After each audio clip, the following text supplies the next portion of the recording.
एक नदी में एक मगरमच्छ रहता था। उसी नदी में एक कछुआ भी रहता था। मगरमच्छ को पता था कि कछुए को वो खा नहीं सकता, उसका खोल मोटा है। कछुए को भी पता था कि मगरमच्छ उसे कभी नहीं खा सकता है। एक दिन मगरमच्छ ने कछुए को कहा, देख भाई, ना तो मैं तुझे खा सकता हूँ और न ही तू मुझे नुकसान पहुंचा सकता है, इसलिए अच्छा है कि हम दोनों दोस्त बन जाएं। कछुआ कहता है, भाई दोस्ती तो बराबर वालों में होती है, हम दोनों में तो बहुत फर्क है। मगरमच्छा को ये सुनकर गुस्सा आ गया।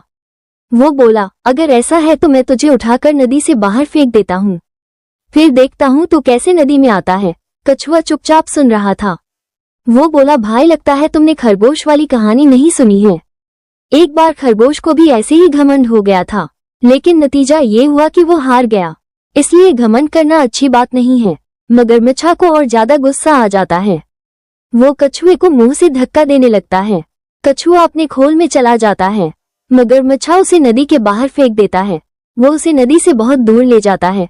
कछुआ जब बाहर निकलता है तो वो अपने आप को एक मैदान में पाता है। मगरमच्छ उससे कहता है, आज के बाद अगर तू कभी नदी में आया तो मैं तुझे फिर से बाहर फेंक दूंगा। कछुआ बोला, कोई बात नहीं, मैं नहीं आऊंगा, किसी और नदी में चला जाऊंगा।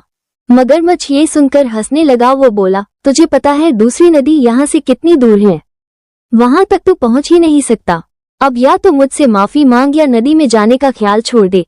कछुआ बोला, मैं धीरे धीरे नई नदी में पहुंच ही जाऊंगा, लेकिन अब वापस नहीं आऊंगा। मगरमच्छ ये सुनकर वापस चल देता है, लेकिन इस बार वो रास्ता भूल जाता है और दूसरे रास्ते से नदी की ओर जाने लगता है। उस रास्ते पर बहुत गीली और चिकनी मिट्टी थी। जैसे ही मगरमच्छ वहां पहुंचता है, वो गीली मिट्टी में धंस जाता है। अब वो न आगे बढ़ पा रहा था न ही पीछे। वो बहुत कोशिश करता है, लेकिन जितना भी वो कोशिश करता नीचे धंस जाता था। इस तरह उसे अपनी मौत नजर आने लगी। उसे लगा कि वो यहीं पड़े पड़े मर जाएगा। इधर कछुआ धीरे धीरे आगे बढ़ने लगा। तभी मगरमच्छ ने अपनी पूंछ गीली जमीन पर मारनी शुरू कर दी, जिसकी आवाज सुनकर कछुआ पलटा। वो मगरमच्छा के पास पहुंचा। मगरमच्छ उसके सामने विनती करने लगा, भाई मुझे यहाँ से किसी तरह निकालो, नहीं तो मैं मर जाऊंगा। कछुआ बोला, क्यों, तुम्हें तो बहुत घमंड था, मैं तुम्हारी मदद क्यों करूं। मगरमच्छ उससे माफी मांगता है। तब कछुआ अपने दोनों हाथों से मिट्टी हटाने लगता है। बहुत देर तक मेहनत करते करते वो मिट्टी नदी में बहने लगती है।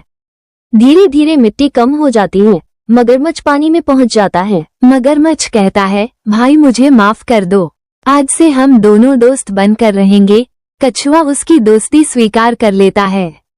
अब मगरमच्छ कछुए को अपनी पीठ पर बैठाकर नदी में घूमता रहता था। फिर दोनों नदी से बाहर निकलकर एक पेड़ की छांव में बैठकर बातें करते रहते थे। सीख, इस कहानी से हमें ये सीख मिलती है कि कभी घमंड नहीं करना चाहिए।